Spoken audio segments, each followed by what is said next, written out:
मानयोग speaker साहब, मानयोग member साहब, जिन्ने भी मैंबरान इस पवित्र सदन दे ने, पहली बार मैं बजट स्पीच ते बोल रहा।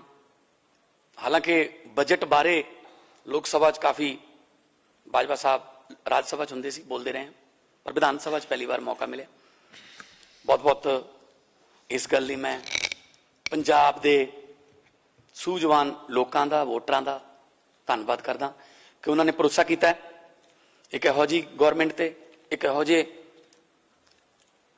जी टीम बना के इत्थे भेजी है कि शायद जो 75 साल च नहीं हो सकिया, हर 5-5 साल बाद उम्मीदां ला के फिर बह जांदे सी, शायद कोई बदलाव आ जाए। सो असीं लोकां दे लई वचनबद्ध हां, जो असीं वादे करके आए हैं।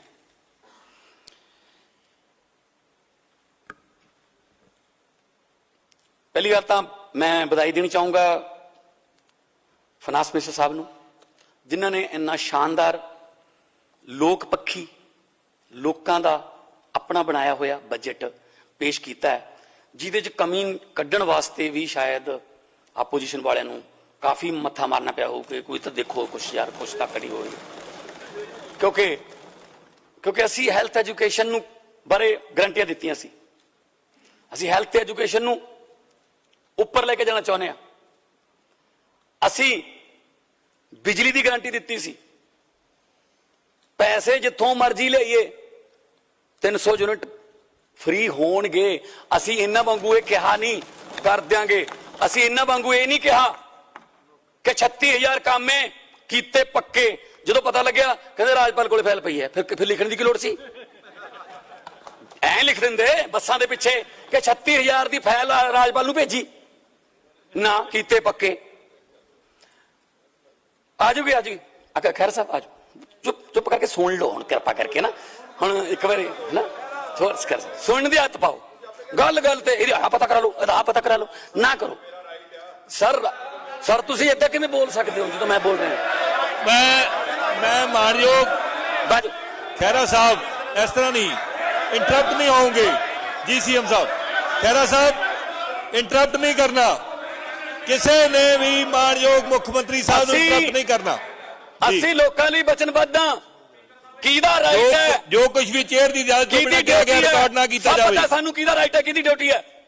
सानू इत्थे राइट ना समझाउण। कहंदे पंजाबी नहीं आउंदी। ਜਿਹੜੇ ਬੰਦੇ एक गल नोट कर लियो, अज स्पीकर साहब मैं सारे हाउस ਨੂੰ ਦੱਸਣਾ ਚਾਹੁੰਦਾ, ਜਿਹੜੇ ਆਪਣੇ ਭਾਸ਼ਣ ਦੇ ਵਿੱਚ हर तीजी गल अंग्रेजी च बोलते हैं,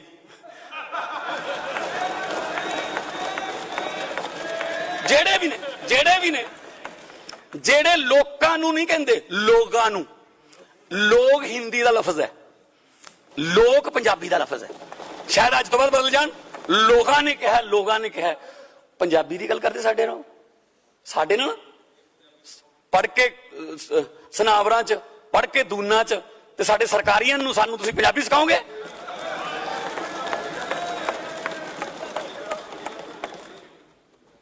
तुसीं खैरा साहब तुसीं बोलो, दो टाइम जी। मानयोग मुख्यमंत्री बाजवा साहब प्लीज, तुसीं LOP हो सर, कृपा करके इन्हां दे सैल कटो, सीट ते बैठो। सर सीट ते बैठो। खैरा साहब अपनी सीट ते जाओ प्लीज। सारे मैंबर साहबान नूं बेनती है अपनी अपनी सीट ते जाण, अपनी सीट ते जाण। ठीक है जी।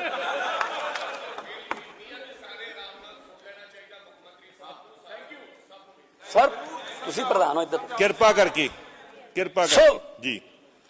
कहंदे फलाने नूं तुसीं राज सभा च भेजता, उन्होंने पंजाबी नहीं आउंदी। मैनूं ये दस दिओ अंबिका सोनी दे 10वीं चों पंजाबी च किन्ने नंबर आए सी? तुसीं दिल्ली वालियां नूं महक नूं लिया के हरियाणे वाड़ता, हरा लिया। हरियाणे वाले नूं राजस्थान लै गए, यूपी वाले नूं छत्तीसगढ़ वाले नूं, बिहार वाले नूं महाराष्ट्र लै गए। मनमोहन सिंह जी पहला आसाम तो रहे, वो तो बाद अगली टर्न वास्ते एक वधिया मौका सी कि इत्थों पंजाब तो हुंदे, नहीं फिर वो राजस्थान च गए। मतलब ਕਿਹੜੀਆਂ ਗੱਲਾਂ ਨੇ ਕਿ ਆਇਆ ਕਿਉਂ ਨਹੀਂ ਜੀ, ਆਇਆ ਕਿਉਂ ਨਹੀਂ? ਅਸੀਂ ਕਿਸੇ ਨੂੰ ਪੁੱਛ ਕੇ ਅਸੀਂ ਇੰਨਾ ਕੁ ਕਹਿ ਸਕਦੇ ਹਾਂ ਕਿ ਜਿਹੜੇ ਸਾਡੇ 7 ਮੈਂਬਰ ਰਾਜ ਸਭਾ 'ਚ ਗਏ ਨੇ ਸਰ, 7 'ਚੋਂ ਕੋਈ ਵੀ ਲੋਕਾਂ ਨੇ ਨਕਾਰਿਆ ਨਹੀਂ ਹੋਇਆ, ਹਾਰਿਆ ਨਹੀਂ ਹੋਇਆ ਕੋਈ। ਇਸ ਤੋਂ ਪਹਿਲਾਂ ਰਾਘਵ ਚੱਡਾ ਨੇ ਅਸਤੀਫਾ ਦਿੱਤਾ ਜੀ। ਨਹੀਂ ਉਹ ਫੇਰ ਉੱਥੇ ਲਾ ਗਿਆ ਕਿ ਲਾ ਕੇ ਯਾਰ ਸਰ, ਅੰਬਿਕਾ ਸੋਨੀ ਹਾਰੀ ਹੋਈ, ਇੰਟਰਪਟ ਨਾ ਕਰੋ ਸਰ ਭੂੰਦੜ ਸਾਹਿਬ ਹਾਰੇ ਹੋਏ, ਢੀਂਡਸਾ ਸਾਹਿਬ ਹਾਰੇ ਹੋਏ, ਸਰਪੰਚੀ ਹਾਰੇ ਹੋਏ ਵੀ ਨੇ ਲੋਕ ਇੱਥੇ। ਪੋਲਿੰਗ ਏਜੰਟ ਬਣ ਕੇ ਸਰਪੰਚੀ ਹਾਰਦੇ ਲੋਕ ਇੱਥੇ। ਸੋ ਨਾ ਛੇੜੋ, ਬੋਲ ਲੈਣ ਦੋ, ਬੋਲ ਲੈਣ। ਚਲੋ ਆਓ ਜੀ। ਬਾਜਵਾ ਸਾਹਿਬ, ਮੇਰੀ ਹੱਥ ਬਣ ਕੇ ਬੇਨਤੀ ਹੈ, ਮੈਂ ਮਾਨਯੋਗ ਮੈਂਬਰ ਸਭਾ ਨੂੰ ਬੇਨਤੀ ਕਰਦਾ ਵੀ ਆਨਰੇਬਲ ਸੀਐਮ ਸਾਹਿਬ ਬੋਲ ਰਹੇ ਆ, ਇਹਨਾਂ ਨੂੰ ਇੰਟਰਪਟ ਨਾ ਕੀਤਾ ਜਾਵੇ। ਸੀਐਮ ਸਾਹਿਬ, ਰਨਿੰਗ ਕਮੈਂਟਰੀ ਕਰਨ ਦੀ ਜ਼ਰੂਰਤ ਹੁੰਦੀ ਹੈ ਸਰ। ਸਰ ਮੈਨੂੰ ਚੇਅਰ ਨੂੰ ਐਡਰੈਸ ਕਰੋ ਜੀ।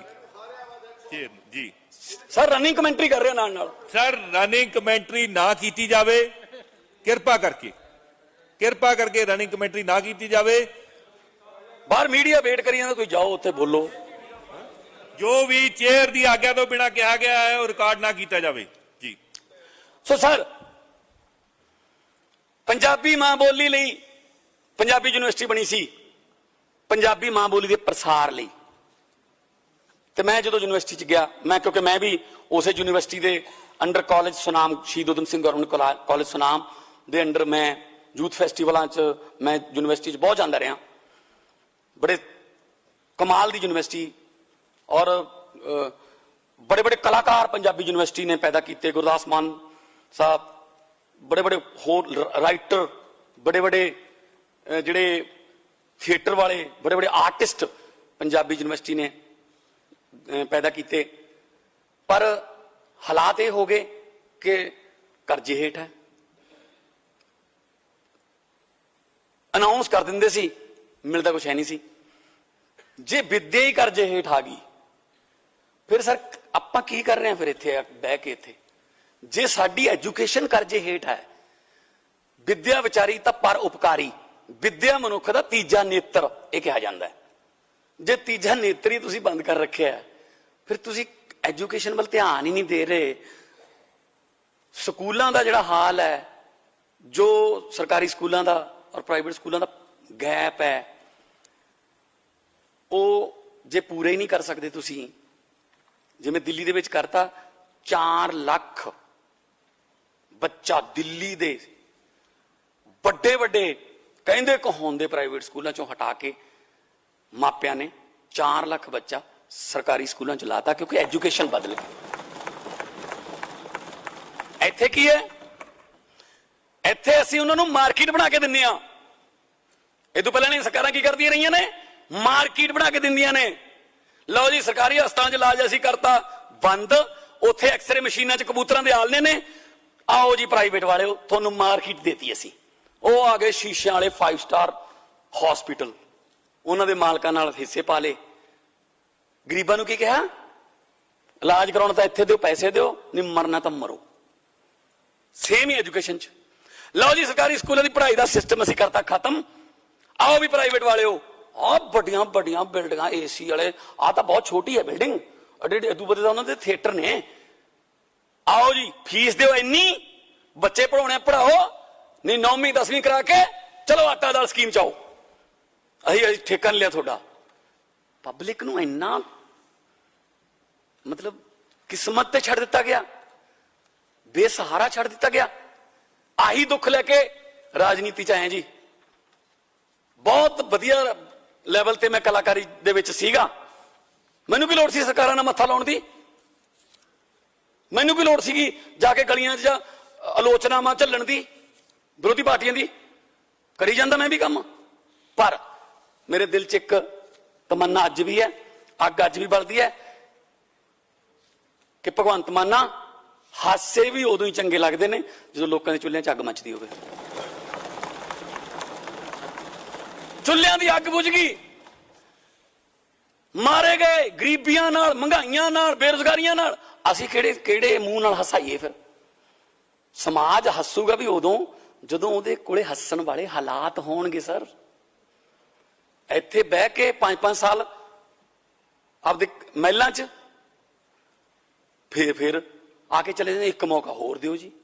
ਲੋਕ ਮੌਕੇ ਦਿੰਦੇ ਥੱਕ ਗਏ, ਬਸ ਕਰੋ ਜੀ ਹੁਣ ਨਾ ਜੀ, ਇੱਕ ਮੌਕਾ ਹੋਰ ਦਿਓ। ਹੁਣ ਜੇ ਕੁਝ ਕਰਨਾ ਹੋਵੇ ਨਾ, ਜੇ ਨੀਅਤ ਸੱਚੀ ਹੋਵੇ ਨਾ ਸਪੀਕਰ ਸਾਹਿਬ, ਇੱਕ ਮੌਕੇ 'ਚ ਹੀ ਹੋ ਸਕਦਾ ਹੈ। ਇਸ ਮੌਕੇ 'ਚ ਅਸੀਂ ਕਰਕੇ ਦਿਖਾਵਾਂਗੇ ਤੁਹਾਨੂੰ। ਮੈਂ ਜਦੋਂ ਸੰਗਰੂਰ ਦੀ ਇਲੈਕਸ਼ਨ 14 ਚ ਲੜੀ ਸਪੀਕਰ ਸਾਹਿਬ, ਮੈਂ ਜਿਹੜਾ ਪੋਸਟਰ ਛਾਪਿਆ ਉਹ ਤੇ ਮੈਨੂੰ ਹੱਥ ਬੰਨ ਕੇ ਫੋਟੋ, ਜਿਵੇਂ ਆਮ ਤੌਰ ਤੇ ਹੁੰਦੀ, ਹੱਥ ਬੰਨ ਕੇ ਮੈਨੂੰ ਫੋਟੋ ਖਿਚਾਉਣੀ ਪਈ। ਤੇ ਨਾਲ ਨਾਲ ਮੈਂ ਇਹ ਵੀ ਅਨਾਉਂਸ ਕਰਦਾ ਰਿਹਾ, ਨਾਲ ਪੋਸਟਰ ਲੈ ਕੇ ਜਾਂਦਾ ਸੀ ਕਿ ਮੇਰੀ ਫੋਟੋ ਹੈ, ਹੱਥ ਬੰਨੇ ਹੋਏ ਨੇ, ਮਿੰਨਤਾਂ ਨੇ, ਅਪੀਲ ਹੈ ਤੁਹਾਨੂੰ ਕਿ ਇੱਕ ਵਾਰੀ ਚੈੱਕ ਤਾਂ ਕਰ ਲਓ।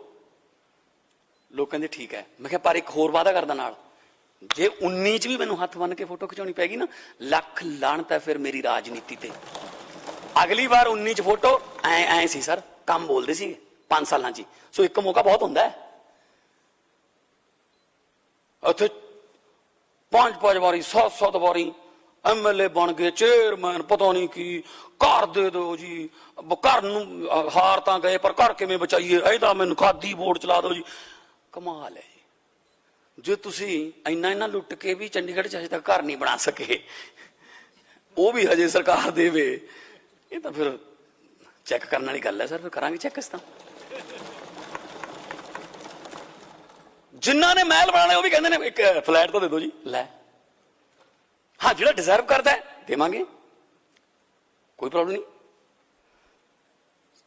ਜਿਹੜਾ ਡਿਜ਼ਰਵ ਕਰਦਾ ਸੰਵਿਧਾਨ ਮੁਤਾਬਕ ਅਸੀਂ ਉਹਨਾਂ ਨੂੰ ਘਰ, ਅਸੀਂ ਬੇਘਰੇ ਨਹੀਂ ਰੱਖਣੇ। ਹੋ ਲਾਈਵ ਦੀ ਫੈਸਿਲਿਟੀ ਕਿਹਾ ਸੀ ਸਰ, ਚੱਲ ਰਿਹਾ ਨਾ ਲਾਈਵ, ਤੁਸੀਂ ਆਪਣੀ ਵੀਡੀਓ ਦੇਖ ਲੈਂਦੇ ਹੋ ਨਾ।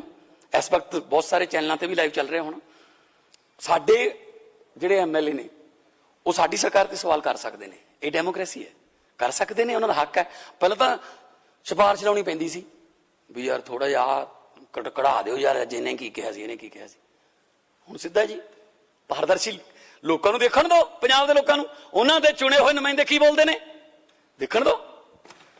ਸੋ ਇਹ ਵੱਡੀ ਚੇਂਜ ਹੈ ਸਰ,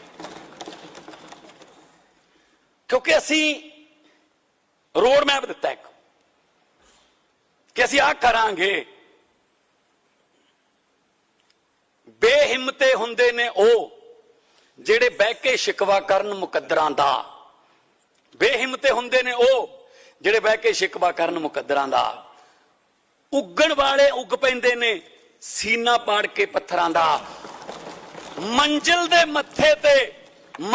ਮੱਥੇ ਤੇ ਤਖਤੀ ਲੱਗਦੀ ਉਹਨਾਂ ਦੇ ਨਾਵਾਂ ਦੀ ਜਿਹੜੇ ਘਰੋਂ ਬਣਾ ਕੇ ਤੁਰਦੇ ਨੇ ਨਕਸ਼ਾ ਆਪਣੇ ਸਫ਼ਰਾਂ ਦਾ।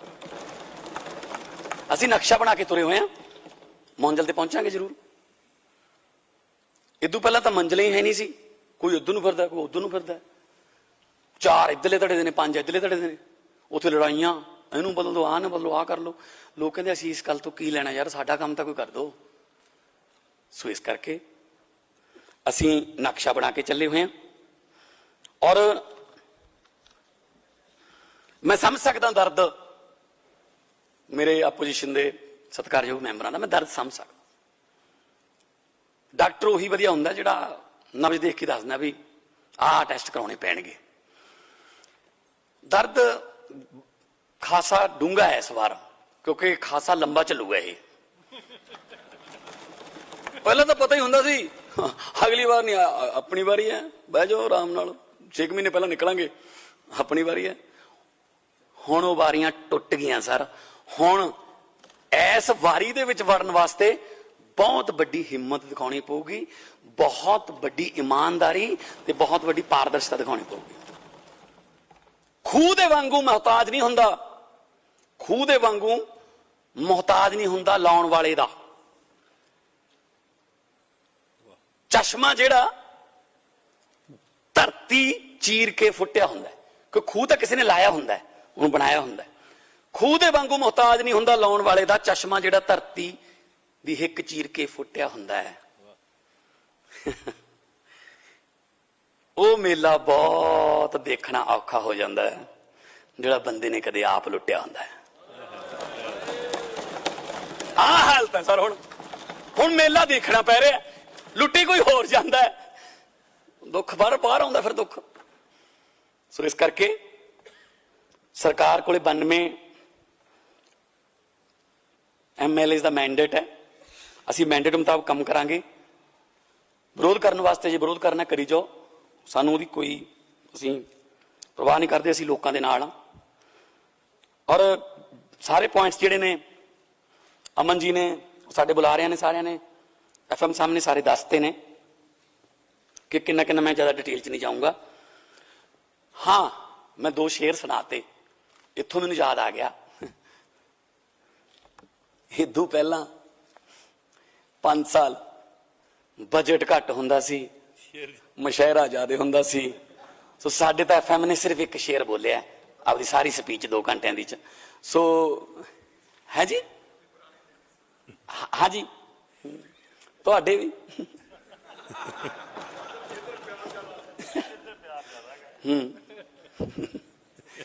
ਤੁਹਾਨੂੰ ਤਾਂ ਪਿਆਰ ਹੀ ਬੜਾ ਮਿਲਿਆ ਉਧਰੋਂ।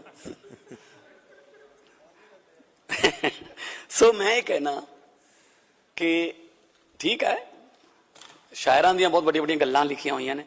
ਸਾਡੇ ਦਰਮਿਆਨ ਅੱਜ ਪੰਜਾਬੀ ਦੇ ਐਸੇ ਗੀਤਕਾਰ ਜਿਨ੍ਹਾਂ ਨੂੰ 3-4 ਪੀੜ੍ਹੀਆਂ ਸੁਣ ਕੇ ਵੱਡੀਆਂ ਹੋਈਆਂ। ਬਾਬੂ ਸਿੰਘ ਮਾਨ ਮਰਾੜਾ ਵਾਲੇ ਮੌਜੂਦ ਨੇ, ਰਾਈਟਰ ਵੀ ਨੇ ਔਰ ਰਾਜਨੀਤੀ ਨੂੰ ਸਮਝਦੇ ਨੇ। ਸੋ ਸ਼ਾਇਰਾਂ ਦਾ ਵੱਡਾ ਯੋਗਦਾਨ ਹੈ ਸਾਡੇ ਪੰਜਾਬ ਦੀ ਤਰੱਕੀ 'ਚ, ਕਲਾਕਾਰਾਂ ਦਾ, ਲੇਖਕਾਂ ਦਾ, ਬੁੱਧੀਜੀਵੀਆਂ ਦਾ, NGO ਵਾਲਿਆਂ ਦਾ। ਸੋ ਪੰਜਾਬ ਨੂੰ ਜੇ ਪੰਜਾਬ ਬਣਾਉਣਾ ਤਾਂ ਸਾਰਿਆਂ ਨੂੰ ਰਲ ਕੇ ਦੁਬਾਰਾ ਮੁੜ ਕੇ ਸਿਰ ਜੋੜ ਕੇ ਬੈਠਣਾ ਪਊਗਾ। ਮੈਂ ਤਾਂ ਜਿੱਥੋਂ ਵੀ ਮੈਨੂੰ ਸਲਾਹ ਮਿਲਦੀ ਹੈ ਮੈਂ ਲੈ ਲੈਣਾ। ਮੈਂ ਨਹੀਂ ਕਹਿੰਦਾ ਕਿ ਮੈਂ ਹੁਣ ਮੁੱਖ ਮੰਤਰੀ ਬਣ ਗਿਆ ਤੇ ਮੈਨੂੰ ਹੁਣ ਦੱਸਿਓ ਨਾ, ਬਸ ਮੈਂ ਹੀ ਦੱਸੂਗਾ ਤੁਹਾਨੂੰ। ਨੋ, ਸਿਖਿਆਰਥੀ ਬਣੋ, ਵਿਦਿਆਰਥੀ ਰਹੋ। ਕੀ ਪਤਾ ਛੋਟਾ ਜਿਹਾ ਬੱਚਾ ਇੱਕ ਕੋਈ ਕੰਮ ਦੀ ਗੱਲ ਦੱਸ ਜੇ। ਸੋ ਮੈਂ ਆਪੋਜੀਸ਼ਨ ਦੇ ਜਿੰਨੇ ਵੀ ਲੀਡਰ ਸਾਹਿਬਾਨ ਬੋਲੇ, ਕਮੀਆਂ ਵੀ ਦੱਸੀਆਂ ਉਹਨਾਂ ਨੇ। ਵਧੀਆ ਮਿੱਤਰ ਉਹੀ ਹੁੰਦਾ ਜੋ ਕਮੀ ਦੱਸੇ, ਪਰ ਜਿਹੜਾ ਕੱਲੀਆਂ ਕਮੀਆਂ ਦੱਸੇ ਫਿਰ ਉਹ ਮਿੱਤਰ ਨਹੀਂ ਹੁੰਦਾ। ਥੋੜਾ ਜਿਹਾ ਅਪਰੀਸ਼ੀਏਟ ਵੀ ਕਰਨਾ ਚਾਹੀਦਾ, ਯਾਰ ਆਹ ਤਾਂ ਠੀਕ ਹੈ ਪਰ ਇਹ 'ਚ ਆਹ ਠੀਕ ਨਹੀਂ। ਸੋ ਅਸੀਂ ਉਹ ਕੱਲੇ ਮੈਂਬਰ ਦੇ ਗ੍ਰੀਵੈਂਸਿਸ ਦਾ ਜਵਾਬ ਵੀ ਦਿੱਤਾ ਹੈ। ਔਰ ਮਾਲੀਆ ਵਧਾਉਣਾ ਹੈ, ਕਰਜ਼ਾ ਘਟਾਉਣਾ ਹੈ। ਦੇਖੋ, ਜੇ ਤੁਹਾਡਾ ਬੇਟਾ ਤੁਹਾਡੇ ਤੋਂ ਮੋਟਰਸਾਈਕਲ ਮੰਗਦਾ, ਜੇ ਤਾਂ ਤੁਸੀਂ ਹੈਗੇ ਹੋ ਕੈਪੈਸਿਟੀ 'ਚ ਵੀ ਲਾਣੇਦਾਰ ਹੋ ਤੁਸੀਂ, ਕਬੀਲਦਾਰ ਹੋ, ਤੇ ਹੈਗੀ ਹੈ ਮੋਟਰਸਾਈਕਲ ਲੈਣ ਦੀ ਕੈਪੈਸਿਟੀ, ਤਾਂ ਲੈ ਦਿਓਗੇ, ਉਹਦਾ ਸ਼ੌਕ ਪੂਰਾ ਹੋ ਜਾਊਗਾ। ਪਰ ਜੇ ਕਰਜ਼ਾ ਲੈ ਕੇ ਮੋਟਰਸਾਈਕਲ ਲੈ ਕੇ ਦਿਓਗੇ, ਸਮਝ ਲਓ ਘਰ ਬਰਬਾਦੀ ਵੱਲ ਤੋਰ ਲਿਆ ਤੁਸੀਂ। ਇਹੀ ਕਰਦੇ ਰਹੇ ਨੇ ਪਿਛਲੀਆਂ ਸਰਕਾਰਾਂ ਵਾਲੇ, ਕਰਜ਼ਾ ਲੈ ਕੇ ਅਸੀਂ ਕਰਜ਼ਾ ਨਹੀਂ ਲੈਣਾ, ਅਸੀਂ ਇੱਥੋਂ ਹੀ ਆਪਦੇ ਸਰੋਤਾਂ ਨੂੰ ਹੀ ਠੀਕ ਕਰਾਂਗੇ। 3400 ਕਰੋੜ ਰੁਪਇਆ ਸਾਡਾ ਐਕਸਾਈਜ਼ ਚੋਂ ਆਊਗਾ, ਮਾਈਨਿੰਗ ਚੋਂ ਆਊਗਾ, ਹੋਰ ਲੀਕੇਜ ਬੰਦ ਹੋਊਗੀ, ਤੇ GST ਚੋਂ ਅਸੀਂ ਅੱਜ ਨਿਰਮਲਾ ਸੀਤਾਰਮਨ ਜੀ ਉੱਥੇ ਆਏ ਹੋਏ ਸੀ, ਮੈਂ ਵੀ ਗਿਆ ਸੀ ਉੱਥੇ। ਸੋ ਬਹੁਤ ਸਾਰਾ ਪੈਸਾ ਅਸੀਂ ਲਿਆਵਾਂਗੇ ਤੇ ਉਹੀ ਪੈਸਾ ਲੋਕਾਂ ਤੇ ਲਾਵਾਂਗੇ। ਇਸ ਕਰਕੇ ਇਹ ਗੱਲ ਪੁੱਛਣ ਦੀ ਆਦਤ ਛੱਡ ਦੇਣੀ ਚਾਹੀਦੀ ਹੈ ਹੁਣ ਵਿਰੋਧੀ ਪਾਰਟੀਆਂ ਨੂੰ ਕਿ ਪੈਸਾ ਕਿੱਥੋਂ ਲਿਆਓਗੇ, ਪੈਸਾ ਕਿੱਥੋਂ ਲਿਆਓਗੇ। ਕਾਫੀ ਪੈਸਾ ਤਾਂ ਇਹਨਾਂ ਚੋਂ ਹੀ ਆਊਗਾ, ਕਾਫੀ ਪੈਸਾ ਪਿਆ ਇਹਨਾਂ ਕੋਲ, ਆਊਗਾ। ਲੱਗੇ ਹੋਏ ਆ, ਕਾਗਜ਼ ਕੱਢਣ ਲੱਗੇ ਹੋਏ ਆ।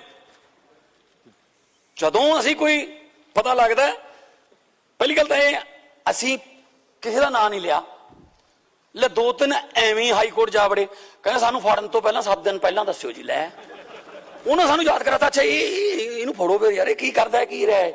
ਸੋ ਚੋਰ ਦੇ ਦਿਲ 'ਚ ਪਾਲਾ ਹੁੰਦਾ ਜੀ। ਪਹਿਲਾਂ ਹੀ ਜਾ ਕੇ ਹਾਈ ਕੋਰਟ ਨੂੰ ਕਹਿ ਦਿੰਦੇ ਨੇ, ਹਾਈ ਕੋਰਟ ਕਹਿੰਦੀ ਤੈਨੂੰ ਕਿਹਨੇ ਫੜਿਆ, ਕਿਹੜੀ FIR ਦੱਸ, ਲਿਆ ਦੱਸ। ਸੋ ਇਸ ਕਰਕੇ ਉਹ ਗੱਲ ਸੀਗੀ ਕਿ ਇੱਕ ਘਰ ਦੇ ਵਿੱਚ ਚੋਰੀ ਹੋ ਗਈ ਤਾਂ ਉਹਨੇ ਬੋਰੀ 'ਚ ਭਾਂਡੇ ਪਾਏ ਚੋਰ ਨੇ, ਤੇ ਕੰਧ ਤੇ ਰੱਖ ਲਏ। ਕੰਧ ਟੱਪਣ ਲੱਗਿਆ ਤਾਂ ਬੋਰੀ ਘਰ ਵਾਲੇ ਪਾਸੇ ਡਿੱਗ ਪਈ, ਆਪ ਇਧਰਲੇ ਪਾਸੇ ਡਿੱਗ ਪਿਆ, ਭੱਜ ਗਿਆ, ਰੌਲਾ ਪੈ ਗਿਆ। ਸਵੇਰ ਨੂੰ ਇਕੱਠ ਹੋ ਗਿਆ ਪੰਚਾਇਤ ਦਾ, ਤਾਂ ਕੋਈ ਕਹਿੰਦੇ ਕਿਵੇਂ ਕੀਤੀ ਉਹ ਚੋਰੀ, ਕਿਵੇਂ? ਹੁਣ ਜਿਹੜਾ ਚੋਰ ਸੀ ਉਹ ਵੀ ਉੱਥੇ ਆ ਗਿਆ ਇਕੱਠ 'ਚ। ਉਹ ਕਹਿੰਦਾ ਮੈਂ ਦੱਸਦਾ ਕਿਵੇਂ ਕੀਤੀ ਉਹ ਚੋਰੀ। ਕਹਿੰਦਾ ਪਹਿਲਾਂ ਤਾਂ ਉਹਨੇ ਬੋਰੀ ਵਿਛਾਈ ਹੋਊ ਇੱਥੇ, ਉਦੋਂ ਬਾਅਦ ਉਹਨੇ ਭਾਂਡੇ ਪਾਏ ਹੋਣੇ ਵਿੱਚ, ਪਹਿਲਾਂ ਥਾਲ ਪਾਏ ਹੋਣੇ, ਫਿਰ ਪਤੀਲੇ, ਕਾਕਾ ਭਾਂਡੇ ਪਾ ਕੇ ਨਾ ਬੋਰੀ ਬੰਨ ਲਈ ਹੋਣੀ। ਅੱਛਾ, ਬੋਰੀ ਬੰਨ ਕੇ ਕਹਿੰਦਾ ਉਹਨੇ ਚੱਕ ਲਈ ਹੋਣੀ ਮੋਢੇ ਤੇ। ਅੱਛਾ, ਫਿਰ ਉਹਨੇ ਕੰਨ ਤੇ ਧਰਤੀ ਹੋਣੀ। ਅੱਛਾ, ਫਿਰ ਕੰਨ ਤੇ ਧਰ ਕੇ ਜਦੋਂ ਕਹਿੰਦਾ ਉਹਨੇ ਪਰਲੇ ਪਾਸੇ ਆਪ ਉੱਤਰ ਕੇ ਬੋਰੀ ਨੂੰ ਖਿੱਚਣ ਦੀ ਕੋਸ਼ਿਸ਼ ਕੀਤੀ, ਬੋਰੀ ਇੱਧਰ ਡਿੱਗ ਪਈ, ਮੈਂ ਇੱਧਰ ਰਹਿ ਗਿਆ। ਉਹਨੇ ਆਪ ਹੀ ਦੱਸਤਾ ਮੈਂ। ਉਹ ਕਹਿੰਦੇ ਆ ਜਾ ਫਿਰ। ਸੋ ਉਹ ਗੱਲ ਹੈ ਕਿ ਮੈਨੂੰ ਫੜਨਗੇ ਹੁਣੇ, ਇਹ ਆਪ ਹੀ ਦੱਸੀ ਜਾਂਦੇ ਆ, ਕਿਉਂਕਿ ਚੋਰੀਆਂ ਇੰਨੀਆਂ ਕੀਤੀਆਂ ਹੋਈਆਂ ਨੇ, ਖਜ਼ਾਨਾ ਹੀ ਇੰਨਾ ਲੁੱਟਿਆ ਹੋਇਆ ਕਿ ਸੰਭਾਲਿਆ ਨਹੀਂ ਗਿਆ। ਜਿਵੇਂ ਪਹਿਲਾਂ ਵੀ ਕਿਹਾ ਗਿਆ, ਕੋਈ ਬਿਊਰੋਕਰੇਟ ਹੋਵੇ, ਕੋਈ ਪੋਲੀਟੀਕਲ ਰਸੂਖਦਾਰ ਬੰਦਾ ਹੋਵੇ, ਸਾਬਕਾ ਹੋਵੇ, ਮੌਜੂਦਾ ਹੋਵੇ, ਸਾਡਾ ਹੋਵੇ, ਉਧਰੋਂ ਹੋਵੇ। ਅੱਜ ਮਹਾਰਾਜਾ ਰਣਜੀਤ ਸਿੰਘ ਜੀ ਦੀ ਬਰਸੀ ਹੈ। ਅੱਜ ਦੇ ਦਿਨ ਮੈਂ ਹਾਊਸ ਨੂੰ ਕਹਿ ਰਿਹਾ, ਹਾਂ ਵੋਟਾਂ ਬਹੁਤ ਲਈਆਂ ਗਈਆਂ, ਮਹਾਰਾਜਾ ਰਣਜੀਤ ਸਿੰਘ ਵਰਗਾ ਰਾਜ ਦੇਵਾਂਗੇ। ਤੇ ਮਹਾਰਾਜਾ ਰਣਜੀਤ ਸਿੰਘ ਦਾ ਰਾਜ ਕੀ ਸੀ? ਮਹਾਰਾਜਾ ਰਣਜੀਤ ਸਿੰਘ ਜੀ ਭੇਸ ਬਦਲ ਕੇ ਲੋਕਾਂ ਦੇ ਘਰ ਜਾ ਕੇ ਕੰਨ ਲਾ ਕੇ ਸੁਣਦੇ ਸੀ ਗੱਲਾਂ ਕਿ ਮੇਰੀ ਪਰਜਾ ਕਿਤੇ ਮੇਰੇ ਤੋਂ ਬਾਅਦ ਦੁਖੀ ਤਾਂ ਨਹੀਂ, ਕਿਹੜੀ ਗੱਲੋਂ ਦੁਖੀ ਹੈ, ਮੈਂ ਉਹ ਹੱਲ ਕਰਦਾ। ਉਹ ਵੀ ਰਹੇ ਆ ਮਹਾਰਾਜਾ ਰਣਜੀਤ ਸਿੰਘ ਦਾ ਰਾਜ ਦੇਣ ਵਾਲੇ, ਉਹ ਵੀ ਕੰਧਾਂ ਕੋਲੇ ਕੰਨ ਲਾ ਕੇ ਸੁਣਦੇ ਰਹੇ। ਪਰ ਇਹ ਸੁਣਦੇ ਰਹੇ ਕਿਸੇ ਦੇ ਘਰੇ ਕੋਈ 4 ਰੁਪਏ 5 ਰੁਪਏ ਰਹੇ ਤਾਂ ਨਹੀਂ, ਕਿਸੇ ਦੇ ਘਰੇ ਨਸ਼ਾ ਕਨੀਓ ਕੋਈ ਸਮੈਕ ਭੇਜਣ ਕਨੀਓ ਕੋਈ ਘਰ ਬਚ ਤਾਂ ਨਹੀਂ ਗਿਆ। ਅੱਜ ਮਹਾਰਾਜਾ ਰਣਜੀਤ ਸਿੰਘ ਜੀ ਬਰਸੀ ਹੈ, ਜਿਨ੍ਹਾਂ ਦੇ ਰਾਜ ਬਾਰੇ ਕਿਹਾ ਜਾਂਦਾ ਸੀ ਕਿ ਜੇ ਕੁੱਤੇ ਦੇ ਗਲ 'ਚ ਕੈਂਠਾ ਪਾ ਦੋਗੇ ਸੋਨੇ ਦਾ, ਸਵੇਰ ਨੂੰ ਉਸੇ ਕੁੱਤੇ ਦੇ ਗਲੋਂ ਕੈਂਠਾ ਮਿਲਦਾ ਸੀਗਾ। ਸਾਰਾ ਆਹ ਰਾਜ ਸੀ ਉਹਨਾਂ ਦਾ। ਸੋ ਅਸੀਂ ਅੱਜ ਮਹਾਰਾਜਾ ਰਣਜੀਤ ਸਿੰਘ ਦੀ ਬਰਸੀ ਤੇ ਇਹ ਪਵਿੱਤਰ ਹਾਊਸ ਨੂੰ ਮੈਂ ਕਹਿਣਾ ਚਾਹੁੰਦਾ ਕਿ ਅਸੀਂ ਉਹਨਾਂ ਵਰਗਾ ਨਹੀਂ ਰਾਜ ਦੇ ਸਕਦੇ। ਉਹ ਤਾਂ ਬਹੁਤ ਵੱਡੇ ਜਰਨੈਲ ਸੀ ਜੀ, ਕਿੱਡੀਆਂ ਕਿੱਡੀਆਂ ਲੜਾਈਆਂ ਉਹਨਾਂ ਨੇ ਲੜੀਆਂ। ਪਰ ਹਾਂ, ਉਹਨਾਂ ਦੇ ਕਦਮਾਂ ਤੇ ਚੱਲਾਂਗੇ, ਚਾਹੇ ਸਾਡਾ ਚਾਹੇ ਕਿੰਨਾ, ਜਿਹੜਾ ਮਰਜੀ ਹੈ, ਜਿਹੜਾ ਵੀ ਰਸੂਖਦਾਰ ਹੈ, ਕੋਈ ਫਰਮਾਇਸ਼ ਹੋ, ਅਸੀਂ ਨਹੀਂ ਮੰਨਣੀ, ਕਾਰਵਾਈ ਹੋਊਗੀ। ਇਹਦਾ ਮਤਲਬ ਇਹ ਨਹੀਂ ਹੈਗਾ, ਇਹਦਾ ਮਤਲਬ ਇਹ ਨਹੀਂ ਹੈਗਾ ਕਿਸੇ ਵੱਡੀ ਸੱਤਾਧਾਰੀ ਪਾਰਟੀ ਸ਼ਾਮਲ ਹੋ ਕੇ ਤੁਸੀਂ ਬਚ ਜਾਓਗੇ। ਐ ਨਾ, ਉਹਦੇ ਨਾਲ ਕੀ ਸੰਬੰਧ ਹੈ ਜੀ? ਉਹ ਤੁਹਾਡਾ ਆਪਣਾ ਨਿੱਜੀ ਫੈਸਲਾ। ਉਧਰੋਂ ਵੀ ਆਉਣਗੇ ਇੱਧਰ ਨੂੰ, ਜੇਲ੍ਹਾਂ ਵਾਲੇ ਪਾਸੇ ਨੂੰ। ਔਰ ਵਧੀਆ ਗੱਲ ਕਹੀ, ਬਾਜਵਾ ਸਾਹਿਬ ਬਹੁਤ ਸੀਨੀਅਰ ਨੇ ਔਰ ਦੂਰ ਦ੍ਰਿਸ਼ਟੀ ਵਾਲੇ ਬੰਦੇ ਨੇ। ਇਹਨਾਂ ਨੂੰ ਪਤਾ ਹੈ ਕਿ ਸਾਡੇ ਵਾਲਿਆਂ ਦਾ ਹਾਲ ਕੀ ਹੈ। ਇਸ ਕਰਕੇ ਕਹਿ ਰਹੇ ਨੇ ਕਿ ਜਿਹੜਾ ਠੀਕ ਕਰ ਦੋ, ਜਿਹੜਾ ਠੀਕ ਕਰ ਦੋ, ਬਸ ਜਾਣਾ ਸਾਡੇ ਵਾਲੇ ਨਹੀਂ ਉੱਥੇ। ਹਾਂ ਨਹੀਂ, ਬਹੁਤ ਪ੍ਰੋਪਰ ਮਿਲੂਗਾ ਤੁਹਾਨੂੰ, ਰੋਟੀ ਰੂਟੀ ਦਾ, ਦਾਲ ਦੂਲ ਦਾ, ਸਭ ਕੋਈ ਪ੍ਰੋਬਲਮ ਨਹੀਂ ਹੋਣੀ। ਪਰ ਘੱਟੋ ਘੱਟ ਪੰਜਾਬ ਦੇ ਲੋਕਾਂ ਦਾ ਇੱਕ ਇੱਕ ਪੈਸੇ ਦਾ ਹਿਸਾਬ ਲਿਆ ਜਾਊਗਾ, ਪੰਜਾਬ ਦੇ ਲੋਕਾਂ ਦੇ ਲੁੱਟੇ ਹੋਏ ਇੱਕ ਇੱਕ ਪੈਸੇ ਦਾ ਹਿਸਾਬ ਲਿਆ ਜਾਊਗਾ, ਵਿਆਜ ਲਿਆ ਜਾਊਗਾ। ਤੇ ਜਿਹੜੀ ਵੀ ਬੇਨਾਮੀ ਪ੍ਰਾਪਰਟੀ, ਪਹਾੜਾਂ ਦੇ ਪਹਾੜ ਖਰੀਦੀ ਬੈਠੇ ਆ, ਸਾਰੀ ਲੋਕਾਂ ਦੇ ਸਾਹਮਣੇ ਪੇਸ਼ ਕਰਾਂਗੇ, ਚਾਹੇ ਫੋਰੈਸਟ ਡਿਪਾਰਟਮੈਂਟ ਦੀ ਹੈ, ਚਾਹੇ ਪੰਚਾਇਤ ਡਿਪਾਰਟਮੈਂਟ ਦੀ ਹੈ, ਜਿਹੜੇ ਮਰਜ਼ੀ ਡਿਪਾਰਟਮੈਂਟ ਦੀ ਹੈ। ਗਰੀਬਾਂ ਨੂੰ ਤੰਗ ਨਹੀਂ ਕਰਾਂਗੇ ਸਰ। ਜਿਹੜੇ ਗਰੀਬ SC BC ਜਿਹੜੇ ਗਰੀਬ ਰਹਿੰਦੇ ਨੇ ਕਈ ਸਾਲਾਂ ਤੋਂ, ਅਸੀਂ ਆਬਾਦੀ ਨੂੰ ਜਾਂ ਆਬਾਦਕਾਰਾਂ ਨੂੰ ਬਿਲਕੁਲ ਤੰਗ ਨਹੀਂ ਕਰਾਂਗੇ।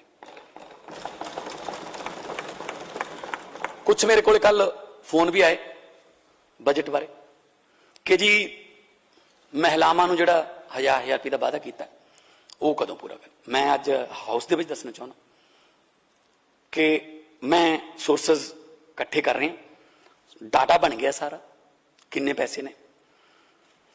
ਤੇ ਜਦੋਂ ਸੋਰਸਸ ਸਾਡੇ ਕੰਪਲੀਟ ਹੋ ਗਏ, ਸਭ ਤੋਂ ਅਗਲੀ ਗਰੰਟੀ ਜਿਹੜੀ ਹੈ, ਚਾਹੇ ਉਹ 2 ਮਹੀਨਿਆਂ ਨੂੰ ਹੋ ਜਾਏ, 4 ਮਹੀਨਿਆਂ ਨੂੰ ਹੋ ਜਾਏ, ਸਭ ਤੋਂ ਅਗਲੀ ਜਿਹੜੀ ਸਟੈਪ ਹੋਊਗਾ ਸਾਡਾ, ਉਹ ਮਹਿਲਾਵਾਂ ਨੂੰ 1000 ਰੁਪਏ ਦੇਣ ਵਾਲਾ ਹੋਊਗਾ। ਕਿਉਂਕਿ ਬਾਕੀ ਜਿਹੜੀਆਂ ਗਵਰਨਮੈਂਟ ਵੱਲ ਅਸੀਂ ਵਧੇ ਹਾਂ, ਲਰਨਿੰਗ ਲਾਇਸੈਂਸ ਪੋਰਟਲ ਤੇ ਬਣ ਜਾਣਗੇ। ਆਉਣ ਵਾਲੇ ਦਿਨਾਂ 'ਚ ਬਹੁਤ होर भी ਜਿਹੜੀਆਂ ਸੁਵਿਧਾਵਾਂ ਜਮਾਬੰਦੀ ਦੀ ਹੋ ਗਈ, ਫਰਦਾਂ ਹੋ ਗਈਆਂ, ਉਹ ਆਨਲਾਈਨ ਹੋ ਗਈਆਂ। ਜਿਹੜੇ ਹਾਊਸ ਦੇ ਵਿੱਚ ਆਪਾਂ ਬੈਠੇ ਹਾਂ, ਅਗਲੇ ਸੈਸ਼ਨ ਤੋਂ ਪਹਿਲਾਂ ਇੱਥੇ ਵਾਇਰਿੰਗ ਚੱਲ ਰਹੀ ਹੈ। ਹੁਣ ਤੁਹਾਨੂੰ ਇੱਕ ਨਵੀਂ ਵਿਧਾਨ ਸਭਾ ਦੇਖਣ ਨੂੰ ਮਿਲੂਗੀ। ਸਾਹਮਣੇ ਸਕਰੀਨ ਲੱਗੀ ਹੋਊਗੀ, ਇੱਥੇ ਟੱਚ ਸਕਰੀਨ ਹੋਊਗੀ, ਸਭ ਕੁਝ ਉਹ 'ਚ ਅਪਡੇਟਡ ਹੋਊਗਾ। ਕੋਈ 2:30 ਵਜੇ ਤੁਹਾਡੇ ਘਰ ਦੀ ਬੈਲ ਮਾਰ ਕੇ ਕੋਈ ਸਵਾਲ ਨਾ ਦੇ ਜਵਾਬ ਜਾਂ ਸਵਾਲ ਨਹੀਂ ਦੇ ਕੇ ਜਾਊਗਾ। ਇੱਥੇ ਪਿਆ ਹੋਊਗਾ ਸਾਰਾ ਕੁਝ, ਜਿਵੇਂ ਪਲੇਨ ਦੇ ਵਿੱਚ ਲੱਗੀ ਹੁੰਦੀ ਹੈ। ਈ ਵਿਧਾਨ ਸਭਾ ਆਪਾਂ ਕਰ ਦੇਣੀ ਹੈ ਅਪਡੇਟਡ। ਔਰ ਮਾਡਰਨ, ਕਿਉਂਕਿ ਦੁਨੀਆ ਬਦਲ ਗਈ, ਅਸੀਂ ਅਜੇ ਉੱਥੇ ਹੀ ਖੜੇ ਹਾਂ। ਅਮਰੀਕਾ ਵਾਲੇ ਮੰਗਲ ਗ੍ਰਹਿ ਤੇ ਪਲਾਟ ਕੱਟਣ ਨੂੰ ਫਿਰਦੇ ਆ, ਸਾਨੂੰ ਸੀਵਰੇਜ ਤੱਕ ਹੀ ਰੱਖਿਆ ਹੋਇਆ ਜੇ। ਸੋ ਇਹ ਛੱਪੜ, ਸੀਵਰੇਜ, ਸੜਕਾਂ, ਟੋਬੇ, ਇਹ ਜਿਹੜੀਆਂ ਲੋਕਾਂ ਲਈ ਬਹੁਤ ਵੱਡੀਆਂ ਮੁਸ਼ਕਲਾਂ ਬਣਾ ਦਿੱਤੀਆਂ ਗਈਆਂ ਨੇ, ਜਦ ਕਿ ਜੇ ਗਵਰਨਮੈਂਟ ਕੰਮ ਕਰਨ ਤੇ ਆਵੇ ਸਭ ਕੁਝ ਠੀਕ ਹੋ ਸਕਦਾ। ਸੀਚੇਵਾਲ ਸਾਹਿਬ ਸਾਡੇ ਰਾਜ ਸਭਾ ਦੇ ਮੈਂਬਰ ਨੇ। ਅੱਜ ਕੱਲ ਜਿਹੜੇ ਟੋਬਿਆਂ ਦਾ ਪਾਣੀ ਸਾਫ਼ ਕਰਕੇ ਉਹਨੂੰ ਖੇਤਾਂ 'ਚ ਲੈ ਕੇ ਜਾਇਆ ਜਾਂਦਾ, ਉਹਨਾਂ ਟੋਬਿਆਂ ਦਾ ਨਾਮ ਹੀ ਸੀਚੇਵਾਲ ਮਾਡਲ ਰੱਖਿਆ ਹੋਇਆ। ਅਸੀਂ ਉਹਨਾਂ ਨੂੰ ਰਾਜ ਸਭਾ 'ਚ ਭੇਜਿਆ ਕਿ ਉੱਥੇ ਜਾ ਕੇ ਵਾਤਾਵਰਨ, ਪੋਲੂਸ਼ਨ ਵਾਸਤੇ ਆਵਾਜ਼ ਉਠਾਓ। ਅਪਰ ਹਾਊਸ ਹੈ, ਉਹ ਅਪਰ ਹਾਊਸ 'ਚ ਭੇਜਿਆ ਸੀ ਉਹਨਾਂ ਨੂੰ। ਉਦੋਂ ਪਹਿਲਾਂ ਵੀ ਉਹਨਾਂ ਨੂੰ ਪੋਲੂਸ਼ਨ ਕੰਟਰੋਲ ਬੋਰਡ ਦਾ ਮੈਂਬਰ ਬਣਾ ਕੇ ਰੱਖਿਆ ਹੋਇਆ। ਪਰ ਪੋਲੂਸ਼ਨ ਕੰਟਰੋਲ ਬਾਅਦ 'ਚ ਕਰਦੇ ਆ, ਪਹਿਲਾਂ ਸੀਚੇਵਾਲ ਜੀ ਤੇ ਕੰਟਰੋਲ ਜ਼ਰੂਰ ਰੱਖਿਆ ਹੋਇਆ ਵੀ ਤੂੰ ਨਹੀਂ ਹੁਣ ਕੁਝ ਕਰਨਾ, ਨਹੀਂ ਤਾਂ ਫੈਕਟਰੀਆਂ ਵਾਲੇ ਆਪਾਂ ਨੂੰ ਫੰਡ ਦੇਣੋਂ ਹਟ ਜਾਣਗੇ। ਇਹ ਨਹੀਂ ਚੱਲਣਾ। ਹਾਰਡ ਡਿਸੀਜਨ ਲੈਣੇ ਪੈਣਗੇ, ਲਵਾਂਗੇ। ਪਰ ਵਾਤਾਵਰਨ ਲਈ, ਪੰਜਾਬ ਦੇ ਪਾਣੀ ਲਈ, ਪੰਜਾਬ ਦੀ ਧਰਤੀ ਲਈ, ਪੰਜਾਬ ਦੀ ਹਵਾ ਲਈ ਅਸੀਂ ਕੋਈ ਸਮਝੌਤਾ ਨਹੀਂ ਕਰਾਂਗੇ। ਤੁਹਾਨੂੰ ਦੇਖੋ, ਸਿਰਫ ਬਾਜਵਾ ਸਾਹਿਬ ਜਦੋਂ ਆਪਣਾ ਲੋਕਡਾਊਨ ਲੱਗਿਆ, ਲਗਭਗ 24 ਮਾਰਚ ਸੀ, ਹਾਊਸ ਚੱਲ ਰਿਹਾ ਸੀ, ਉਸ ਵੇਲੇ ਲੋਕਡਾਊਨ ਦਾ ਐਲਾਨ ਹੋ ਗਿਆ ਸੀ। 10 ਦਿਨ ਮੈਂ ਵੀ ਦਿੱਲੀ ਰਿਹਾ, ਕਿਉਂਕਿ ਬਿਲਕੁਲ ਹੀ ਬਹੁਤ ਹੀ ਜ਼ਿਆਦਾ ਸਟ੍ਰਿਕਟ ਲੋਕਡਾਊਨ ਹੋ ਗਿਆ ਸੀਗਾ ਕਿ ਬਾਰਡਰ ਹੀ ਨਹੀਂ ਕ੍ਰਾਸ ਕਰ ਸਕਦੇ। ਮੈਂ 10 ਦਿਨਾਂ ਬਾਅਦ ਪੰਜਾਬ ਆਇਆ। 11-12 ਦਿਨਾਂ ਬਾਅਦ ਦੇਖੋ, ਜਦੋਂ ਲੋਕਡਾਊਨ ਲੱਗਿਆ, ਚਿੜੀਆਂ, ਤੋਤੇ, ਉਹ ਜਾਨਵਰ ਜਿਹੜੇ ਕਦੇ ਦੇਖੇ ਨਹੀਂ ਸੀ, ਉਹ ਆਪਣੇ ਘਰਾਂ ਦੇ ਮੂਹਰ ਦੀ ਉੱਡ ਕੇ ਜਾਂਦੇ ਸੀ ਤੇ ਆਪਾਂ ਨੂੰ ਇਹ ਕਹਿ ਕੇ ਜਾਂਦੇ ਸੀ, ਹੁਣ ਠੀਕ ਹੋ, ਨੇਚਰ ਨਾਲ ਛੇੜਛਾੜ ਕਰਦੇ ਹੋ, ਬਹਿ ਗਏ ਨਾ ਘਰਾਂ 'ਚ, ਹੁਣ ਆ ਫਿਰਦੇ ਅਸੀਂ ਯਾਦ, ਸਾਨੂੰ ਨਹੀਂ ਕਰੋਨਾ ਹੁੰਦਾ। ਜਲੰਧਰ ਤੋਂ ਤੁਹਾਨੂੰ ਐਵਰੈਸਟ ਦੀਆਂ ਜਿਹੜੀਆਂ ਪਹਾੜੀਆਂ ਦੀ ਬਰਫ਼ ਦਿਖਣ ਲੱਗ ਗਈ ਸੀ। ਇਹਦਾ ਮਤਲਬ ਜੇ 10-12 ਦਿਨ 'ਚ ਹੋ ਸਕਦਾ ਹੈ, ਫਿਰ ਆਪਾਂ ਪੋਲੂਸ਼ਨ ਨੂੰ ਕੰਟਰੋਲ ਕਰਕੇ ਕਿਉਂ ਨਹੀਂ ਕਰ ਸਕਦੇ ਪੰਜਾਬ 'ਚ? ਤੁਹਾਨੂੰ ਅਸੀਂ ਕਰਕੇ ਦਿਖਾਵਾਂਗੇ। ਇਹ ਮੈਂ ਹਾਊਸ ਦੇ ਵਿੱਚ ਕਹਿਣਾ ਸਰ। ਸੋ ਚਿੜੀਆਂ ਵੀ, ਘੁੱਗੀਆਂ ਵੀ, ਗਟਾਰਾਂ ਵੀ, ਜਿਹੜੀਆਂ ਪਾਤਰ ਸਾਹਿਬ ਦਾ ਇੱਕ ਸ਼ੇਰ ਹੈ ਕਿ ਇੱਥੋਂ ਮੇਘ ਆਉਂਦੇ ਵੀ ਮੁੜ ਗਏ, ਇੱਥੋਂ ਪੰਛੀ ਸਾਰੇ ਉੱਡ ਗਏ, ਇੱਥੇ ਦਰਖਤ ਵੀ ਕਰਨ ਅੱਜ ਕੱਲ ਕਿਤੇ ਹੋਰ ਜਾਣ ਦੇ ਮਸ਼ਵਰੇ। ਸਾਡੇ ਪੰਛੀ, ਅਸੀਂ ਉਹਨਾਂ ਦੇ ਘਰ ਪਾਉਣ ਦੀਆਂ ਜਗ੍ਹਾ ਅਸੀਂ ਨਹੀਂ ਛੱਡੀਆਂ, ਸਪਰੇਆਂ ਕਰ ਕਰਕੇ ਖੇਤਾਂ 'ਚ ਨਹੀਂ ਕਿਤੇ ਰਹਿ ਸਕਦੇ। ਉਹ ਆਏ ਆਪਣੇ ਨਾਲ ਹੀ ਸੀਗੇ, ਪਰ ਕੁਦਰਤ ਨਾਲ ਛੇੜਛਾੜ ਨਹੀਂ ਹੋਣੀ ਚਾਹੀਦੀ। ਬਾਕੀ ਥੋੜਾ ਜਿਹਾ, ਕਿਉਂਕਿ 75 ਸਾਲ ਦੀ ਤਾਣੀ ਉਲਝੀ ਹੋਈ ਹੈ, ਉਹਨੂੰ 100 ਦਿਨਾਂ 'ਚ ਜਾਂ 5 ਮਹੀਨਿਆਂ 'ਚ, 4 ਮਹੀਨਿਆਂ 'ਚ ਨਹੀਂ ਸੁਲਝਾਇਆ ਜਾ ਸਕਦਾ, ਪਰ ਲੱਗੇ ਹੋਏ ਆ, ਨੀਅਤ ਸੱਚੀ ਹੈ। ਪਾਤਰ ਸਾਹਿਬ ਦਾ ਸ਼ੇਰ ਹੈ, ਕੀ ਹੋਇਆ ਜੇ ਪੱਤ ਚੜਾਈ ਤੂੰ ਅਗਲੀ ਰੁੱਤ ਵਿੱਚ ਯਕੀਨ ਰੱਖੀ, ਮੈਂ ਲੱਭ ਕੇ ਲਿਆਉਣਾ ਕਿਤੋਂ ਕਲਮਾ, ਤੂੰ ਫੁੱਲਾਂ ਜੋਗੀ ਜ਼ਮੀਨ ਰੱਖੀ। ਕਲਮੇ ਲੱਭ ਲਾਂਗੇ, ਫੁੱਲਾਂ ਜੋਗੀ ਜ਼ਮੀਨ ਬਚੇ। ਐਸੇ ਧਰਤੀ ਤੇ ਭੰਗੜੇ ਪੈਣਗੇ ਸਰ, ਐਸੇ ਧਰਤੀ ਤੇ ਗਿੱਧੇ, ਐਸੇ ਧਰਤੀ ਤੇ ਕਬੱਡੀਆਂ, ਐਸੇ ਧਰਤੀ ਤੇ ਹਾਕੀਆਂ, ਕ੍ਰਿਕਟਾਂ, ਐਸੇ ਧਰਤੀ ਤੇ ਮੇਲੇ ਲੱਗਣਗੇ ਤੇ ਦਮਾਮੇ ਮਾਰਦੇ ਜੱਟ ਜਿਹੜੇ ਮੇਲੇ ਜਾਣਗੇ, ਕਿਉਂਕਿ ਅਸੀਂ ਖੇਤੀ ਜਿਹੜੀ ਹੈ ਉਹਨੂੰ ਪ੍ਰਾਇੋਰਟੀ ਤੇ ਠੀਕ ਕਰ ਰਹੇ ਹਾਂ। ਖੇਤੀ ਦੇ ਨਾਲ ਇੰਡਸਟਰੀ ਜੁੜੀ ਹੋਈ ਹੈ, ਬਹੁਤ ਸਾਰੀ ਅਗਰੇਰੀਅਨ ਇੰਡਸਟਰੀ ਸਟੇਟ ਹੈ, ਇੰਡਸਟਰੀ ਵੀ ਅਗਰੇਰੀਅਨ ਬਹੁਤ ਜੁੜੀ ਹੋਈ ਹੈ, ਸਭ ਕੁਝ ਠੀਕ ਹੋਊਗਾ। ਸੋ ਮੈਂ ਤੁਹਾਡੇ ਜਰੀਏ ਧੰਨਵਾਦ ਕਰਦਾ ਜਿਨ੍ਹਾਂ ਨੇ ਇਸ ਇਤਿਹਾਸਕ ਡਿਬੇਟ ਦੇ ਵਿੱਚ ਹਿੱਸਾ ਲਿਆ। ਔਰ ਨਾਲ ਇੱਕ ਗੱਲ ਜ਼ਰੂਰ ਕਹਿ ਦਿੰਨਾ ਅਖੀਰ ਦੇ ਵਿੱਚ ਕਿ ਆਪਣੇ ਵੱਲੋਂ ਤਾਂ ਦਰਿਆ ਵੱਡੇ ਘਰ ਜਾਂਦਾ ਹੈ ਪਰ ਸਮੁੰਦਰ ਦੇ ਵਿੱਚ ਜਾ ਕੇ ਉਹ ਮਰ ਜਾਂਦਾ ਹੈ। ਆਪਣੇ ਵੱਲੋਂ ਤਾਂ ਦਰਿਆ ਵੱਡੇ ਘਰ ਜਾਂਦਾ ਹੈ ਪਰ ਸਮੁੰਦਰ ਦੇ ਵਿੱਚ ਜਾ ਕੇ ਉਹ ਮਰ ਜਾਂਦਾ ਹੈ। ਗਰਦਨ ਸਿੱਧੀ ਰੱਖਣ ਦਾ ਮੁੱਲ ਤਾਰ ਰਹੇ ਹਾਂ ਜਨਾਬ, ਬੇਸ਼ਰਮਾਂ ਦਾ ਤਾਂ ਨੀਵੀਂ ਪਾ ਕੇ ਵੀ ਸਰ ਜਾਂਦਾ ਹੈ। ਸੋ ਮੈਂ ਤਜਵੀਜ਼ ਕਰਦਾ ਕਿ ਬਜਟ ਜਿਹੜਾ ਹੈ ਉਹ ਲੋਕ ਪੱਖੀ ਹੈ ਤੇ ਸਾਡੀ ਸਰਕਾਰ ਲੋਕਾਂ ਨਾਲ ਜਿਹੜੇ ਵਾਅਦੇ ਕੀਤੇ ਨੇ ਉਹਨਾਂ ਨੂੰ ਪੂਰੇ ਕਰਨ ਲਈ ਵਚਨਬੱਧ ਹੈ। ਕੋਈ ਵੀ ਆ ਕੇ ਸੁਝਾਅ ਵੀ ਦੇ ਸਕਦਾ ਹੈ। ਅਸੀਂ ਬਹੁਤ ਪਬਲਿਕਲੀ ਓਪਨ ਆ। ਸਾਨੂੰ ਕੋਈ ਵੀ, ਮੈਂ ਤਾਂ ਗੱਡੀ ਜਦੋਂ ਬਾਹਰ ਨਿਕਲਦੀ ਹੈ ਸੀਐਮ ਹਾਊਸ ਚੋਂ ਕੋਈ ਖੜਾ ਹੋਵੇ ਮੰਗ ਪੱਤਰ ਲੈ ਕੇ, ਮੈਂ ਗੱਡੀ ਰੋਕ ਕੇ ਮੰਗ ਪੱਤਰ ਵੀ ਉਹਦਾ ਲੈ ਕੇ ਦੱਸ ਦਿੰਦਾ ਕਿ ਤੈਨੂੰ ਅੱਜ ਸ਼ਾਮ ਨੂੰ ਫੋਨ ਆ ਜਾਊਗਾ, ਕਿਉਂਕਿ ਅੱਧਾ ਦੁੱਖ ਤਾਂ ਸੁਣਨ ਨਾਲ ਹੀ ਟੁੱਟ ਜਾਂਦਾ ਹੈ। ਪਰ ਇਹ ਤੋਂ ਪਹਿਲਾਂ ਦੁੱਖ ਦੀ ਗੱਲ ਹੈ ਕਿ ਨਹੀਂ ਸੁਣਿਆ ਗਿਆ ਤਾਂ ਫਿਰ ਉਹ ਲੋਕਾਂ ਨੇ ਨਹੀਂ ਉਹਨਾਂ ਨੂੰ ਸੁਣਿਆ, ਉਹ ਨਹੀਂ ਆਏ ਇੱਥੇ। ਤੇ ਬਾਕੀ ਮੈਂ ਬਹੁਤ ਤੁਹਾਡਾ ਵੀ ਧੰਨਵਾਦ ਕਰਦਾ, ਤੁਸੀਂ ਲੰਬਾ ਸਮਾਂ ਡਿਬੇਟ ਕਰਵਾਈ ਔਰ ਹਰ ਇੱਕ ਪੱਖ ਨੂੰ, ਹਰ ਇੱਕ ਪਾਰਟੀ ਨੂੰ ਮੌਕਾ ਦਿੱਤਾ। ਮੈਂ ਬੀਐਸਪੀ, ਮੈਂ ਅਕਾਲੀ ਦਲ, ਮੈਂ ਕਾਂਗਰਸ, ਆਜ਼ਾਦ ਉਮੀਦਵਾਰ ਨੇ, ਬੀਜੇਪੀ, ਮੈਂ ਸਾਰਿਆਂ ਦਾ ਬਹੁਤ ਬਹੁਤ ਧੰਨਵਾਦ ਕਰਦਾ ਕਿ ਤੁਸੀਂ ਲੋਕਤੰਤਰ ਨੂੰ, ਜੇ ਤੁਸੀਂ ਨਾ ਹੁਣ ਦੇਖੋ ਫਸਟ ਆਉਣ ਵਾਲੇ ਚ ਸਭ ਤੋਂ ਵੱਡਾ ਯੋਗਦਾਨ, ਮੈਂ ਕਹਿਣਾ ਹੁਣ ਅਕਸਰ ਕਿ ਫਸਟ ਆਉਣ ਵਾਲੇ ਨੂੰ ਹੰਕਾਰ ਨਹੀਂ ਕਰਨਾ ਚਾਹੀਦਾ। ਫਸਟ ਆਉਣ ਵਾਲੇ ਚ ਸਭ ਤੋਂ ਵੱਡਾ ਯੋਗਦਾਨ ਸੈਕੰਡ ਤੇ ਥਰਡ ਵਾਲਾ ਦਾ ਹੁੰਦਾ, ਜੇ ਉਹ ਨਾ ਹੁੰਦੇ ਮੁਕਾਬਲੇ ਨਹੀਂ ਹੋਣਾ ਸੀ।